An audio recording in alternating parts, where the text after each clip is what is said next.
Assalamualaikum warahmatullahi wabarakatuh. Kembali lagi dengan kita di Ayo Cerdas Berbelanja. Kali ini kita akan membahas hal yang harus dilakukan ketika jadi korban penipuan.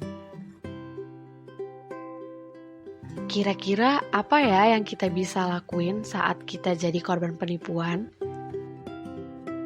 Saat kita jadi korban penipuan, hal yang harus dilakukan yaitu pertama, siapkan semua bukti transaksi baik berupa chat, bukti transfer, dan lain-lain.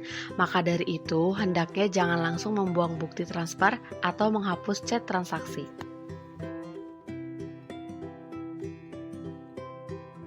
Yang kedua yaitu tulis laporan penipuan. Tulislah laporan penipuan dengan runtut berdasarkan kejadian baik tanggal dan waktu semua diceritakan secara urut. Ketiga yaitu bawa surat laporan ke kantor polisi atau bagi yang sibuk bisa dikirim melalui email cybercrime@polri.go.id.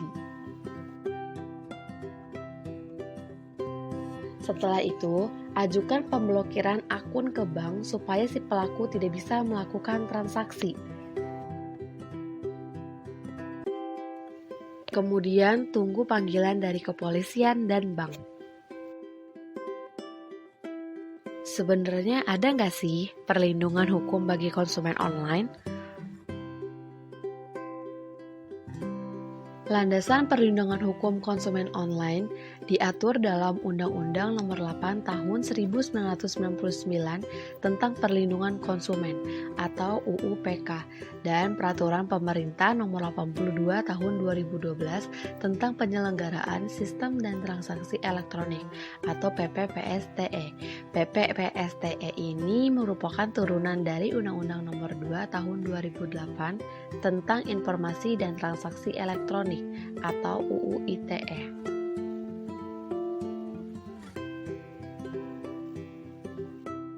Lalu ada tidak sih pengawasan transaksi e-commerce di dalam undang-undang? Dalam UU Perdagangan dan UU Perlindungan Konsumen, ada pengawasan standarisasi dan label produk e-commerce. Direktur Jenderal Standarisasi dan Perlindungan Konsumen Kementerian Perdagangan mengungkapkan bahwa pengawasan akan dilakukan sesuai Peraturan Menteri Perdagangan atau Permendak Nomor 72 atau Mdak atau Per atau 9 atau 2015 tentang perubahan ketiga atas Permendak Nomor 14 atau Mdak atau Per atau 3 atau 2007 tentang standarisasi yang jasa bidang perdagangan dan pengawasan SNI wajib terhadap barang dan jasa yang diperdagangkan. Selain itu, produk-produk yang dijual secara online juga harus memenuhi Permendak Nomor 73 atau Mdak atau Per atau 9 atau 2015 tentang kewajiban pencantuman label dalam bahasa Indonesia pada barang.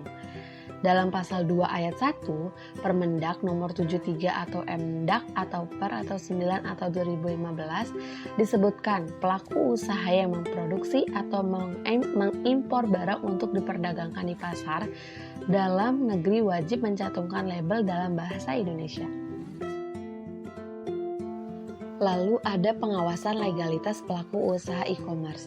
Data dan informasi pelaku usaha diharuskan terdaftar, dikarenakan telah diatur dalam Undang-Undang Nomor 2 Tahun 2008 tentang Informasi dan Transaksi Elektronik atau UU ITE. Kemudian dalam pasal 10 ayat 1 UU ITE ditegaskan bahwa setiap pelaku usaha yang menyelenggarakan transaksi elektronik dapat disertifikasi oleh lembaga sertifikasi keandalan.